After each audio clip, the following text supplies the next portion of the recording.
Kenapa aku yang kena?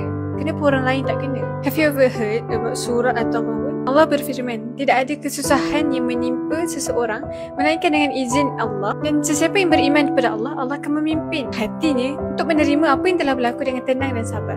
Apa yang Allah nak sampaikan dekat ayat ni adalah tak ada kesusahan, tak ada musibah yang jadi dekat diri kita melainkan hanya untuk diri kita. Sebab ujian dan musibah ni really mean to us. Dan musibah ni bukan sekadar perkara yang buruk je biasa kita dengar, tapi dia boleh jadi benda yang kita suka. Kekayaan, pangkat dan sebagainya. Kalau apa yang kita lalui hari ini Allah tak izinkan, maka itu tak akan berlaku. Bila ada je musibah yang dahsyatlah jadi dekat kehidupan kita, ada tendensi yang sangat-sangat tinggi untuk dia hilang iman dalam diri. Sebab masa tu kita akan mempersoalkan Allah, akan mempersoalkan takdir. Kenapa aku yang kena? Kenapa orang lain tak kena? Bila kita dah start fikir macam tu, hati kita ni dah mula ada masalah. Apa yang beriman kepada Allah, walaupun ditimpa ujian ataupun musibah yang sangat-sangat dahsyat, Allah akan kurniakan hadiah yang istimewa. And once kita dapat hadiah ni, kita tak akan peduli tentang apa-apa pun. Sebab Allah hadirkan rasa tenang dan sabar dalam hati orang-orang yang beriman. Allah tu tahu apa yang kita tak tahu. Whatever musibah yang menimpa di hidup kita, berikan rasa sabar dengan penuh keimanan. Semoga Allah berikan kekuatan untuk kita untuk terus beriman kepada Allah SWT.